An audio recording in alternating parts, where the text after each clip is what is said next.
Beur jail में पालीगंज के MLA comrade Sandeep Saurabh के साथ साथ आइसा के राज्य के अध्यक्ष और secretary comrade Dhananjay, comrade Dipankar, Patna university के स्टूडेंट एक्टिविस्ट कॉमरेड सबा और दिव्यम, दोनों वहीं पे ये सारे साथी बेऊर जेल में अरेस्टेड हैं।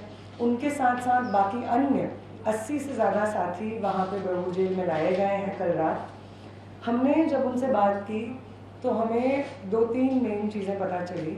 पहली चीज़ कि 24 तारीख से अलग अलग बिहार के कोनों से स्टूडेंट्स का अरेस्ट शुरू हो गया था। 24 तारीख को जिन स्टूडेंट्स को अरेस्ट किया गया बिहार पुलिस द्वारा, 20 से 24-25 घंटे तक उन्हें अलग अलग थानों में रखा, बिना कोई खाना प्रोवाइड किए। वहाँ पे उनके साथ जाति धर्म के आधार पे ज़बरदस्त क्रिमिनल इंटिमिडेशन, और उसके बाद फाइनली 24-25 घंटे के बाद उन्हें बेऊर जेल लेकर के आया गया। मुस्लिम जो प्रोटेस्टर्स हैं उनके साथ में स्पेसिफिकली हम चिन्हित करना चाहेंगे इस तरीके की भाषा का प्रयोग करना कि ये तो आतंकवादी हैं, आपका इनकाउंटर कर दिया जाएगा। ये तमाम भाषा का प्रयोग मुस्लिम प्रोटेस्टर्स जिनको बिहार पुलिस ने अरेस्ट किया है उनके खिलाफ किया गया है। उसके अलावा जब हम लोग बेऊर जेल कर पहुँचे तो हमें पता चला कि कल रात को ही 80 से ज़्यादा स्टूडेंट्स को बिहार के अलग अलग कोनों से बेऊर जेल में शिफ्ट किया गया था। जितने भी स्टूडेंट्स आए थे उनके साथ बहुत ज़्यादा हिंसा हुई थी और उनको किसी भी तरीके का मेडिकल फर्स्ट एड भी बिहार पुलिस ने प्रोवाइड नहीं किया था। इसके बाद हम लोग कल डीजीपी विनय कुमार, बिहार के डीजीपी से मिलने गए। उन्होंने हमें पुलिस की तरफ से एक ऑफिशियल नोटिफिकेशन दिखाया जिसमें ये बात मेंशन थी कि बिहार भर से 600 से ज़्यादा स्टूडेंट्स प्रोटेस्टर्स को बिहार पुलिस ने गिरफ्तार किया है, जिनमें से 355 प्रोटेस्टर्स जिसमें नाबालिग शामिल हैं, महिलाएं शामिल हैं, उनको रिलीज़ करने के ऑर्डर्स जा चुके हैं और वो अलग अलग जेलों से रिलीज़ हो चुके हैं और ओवर 300 प्रोटेस्टर्स अभी भी जेलों में बंद हैं।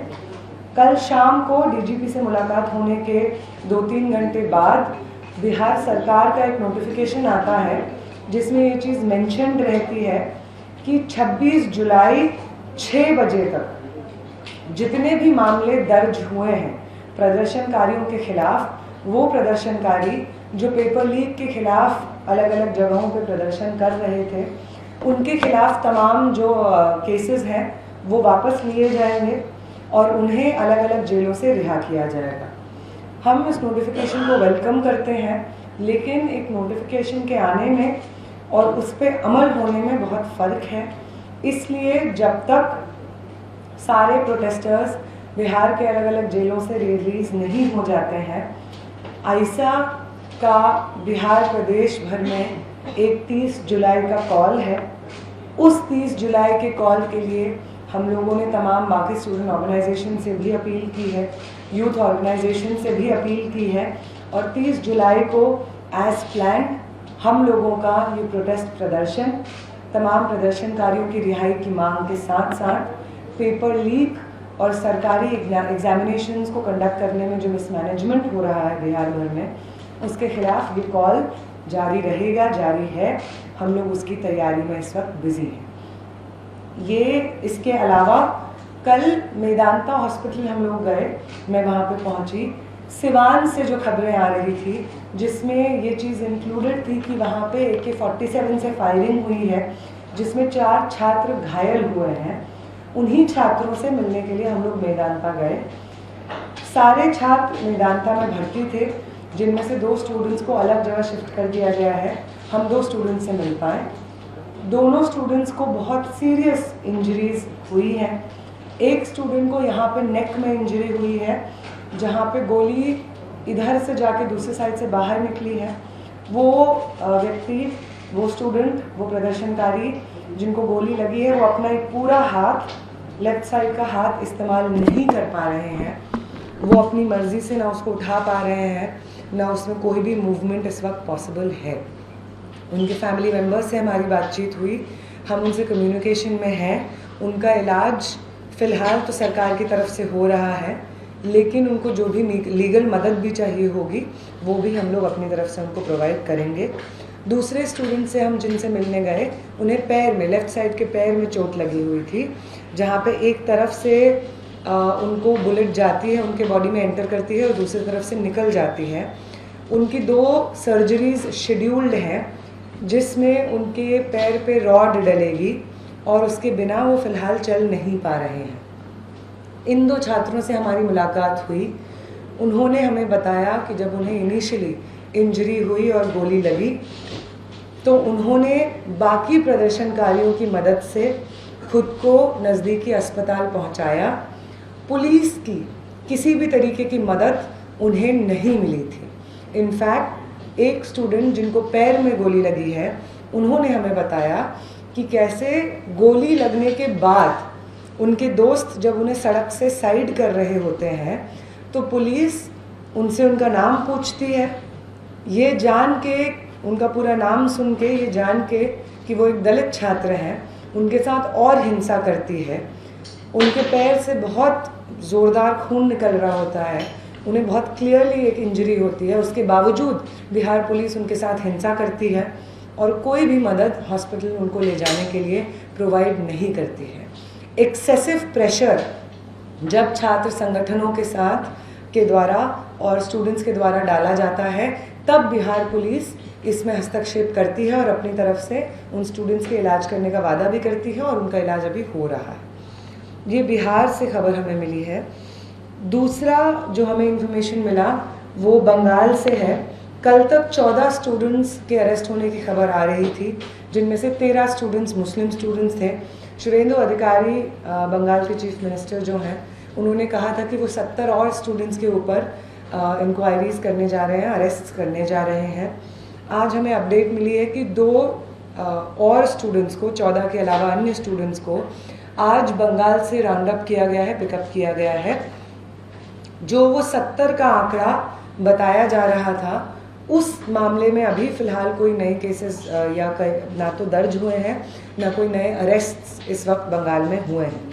उनके साथ इस वक्त बातचीत चल रही है और जो स्ट्रिंजेंट लॉज के अंडर उनके चार्जेस फ्रेम किए जा रहे थे स्टूडेंट्स के खिलाफ, उन पे बातचीत चल रही है कि वो उन चार्जेस को ड्रॉप किया जाए। फ़िलहाल जो नोटिफिकेशन बिहार में आया है, ऐसा कोई भी नोटिफिकेशन बंगाल में नहीं आया है सरकार की तरफ से कि जितने भी प्रदर्शनकारियों को गिरफ्तार किया गया था पेपर लीक के खिलाफ प्रदर्शन करने के लिए, उन्हें सरकार की तरफ से उनके ऊपर कोई कार्रवाई नहीं होगी, ऐसा कोई नोटिफिकेशन बंगाल में नहीं रिलीज़ हुआ है। हमारा जो वहाँ पे लीगल टीम है, उन्होंने असम और बिहार से जो नोटिफिकेशंस आए हैं उनकी मदद से एक प्रिपेयर किया है, जो कि कल कोर्ट्स हम लोग अप्रोच करेंगे उनकी मदद से। और कोशिश यही है कि जो आश्वासन हमें केंद्र सरकार के रिप्रेजेंटेटिव से मिला था कि किसी भी एनडीए शासित या भाजपा शासित राज्य में किसी भी प्रोटेस्टर के खिलाफ कोई कार्रवाई नहीं होगी, उस अश्योरेंस पे अपहोल्ड करने की हमारी कोशिश जारी है। हम नहीं समझते हैं कि वो मूवमेंट जो जंतर मंतर पे चल रहा था वो ख़त्म हो गया है। जब तक एक भी प्रदर्शनकारी पेपर लीक के खिलाफ प्रदर्शन करने की वजह से जेलों में बंद है, चाहे वो बंगाल में हो, असम में हो, बिहार में हो, जब तक एक भी स्टूडेंट जेल में बंद है तब तक ये मूवमेंट खत्म नहीं हुआ है।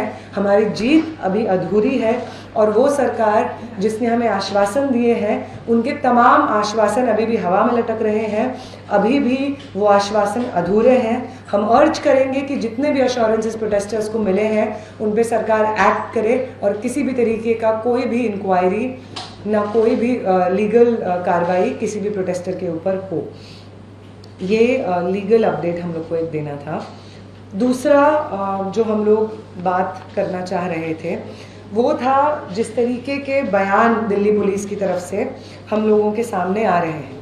दिल्ली पुलिस का कहना है कि उसके पास 2873 ऐसे लोगों के रिकॉर्ड्स हैं जो उन्होंने अपने सर्वेलेंस सिस्टम से पता किए हैं, जो कि क्रिमिनल एंटीसीडेंट्स हैं उन लोगों के खिलाफ में, और ये जंतर मंतर पे होने वाले प्रोटेस्ट्स में 20 से 24 तारीख के बीच में शामिल थे। कुछ सवाल हैं जो हम इस प्रेस कॉन्फ्रेंस के माध्यम से सरकार से पूछना चाहेंगे। पहली बात, अगर आपके पास ये डेटा पहले से मौजूद था कि इतने सारे लोगों के ऊपर क्रिमिनल केसेस दर्ज हैं, तो फिर सरकार का, दिल्ली पुलिस का इस चीज़ का इंतज़ार करना कि कोई बड़ी गैदरिंग होगी या प्रोटेस्ट होगा जिसमें सब ये लोग आएंगे जिनके ऊपर क्रिमिनल केसेस दर्ज हैं और हम वहाँ से उनको आइडेंटिफाई करेंगे, ये तो किसी भी लॉ एंड ऑर्डर के प्रोसीजर का हिस्सा हमें नहीं लगता है कि है।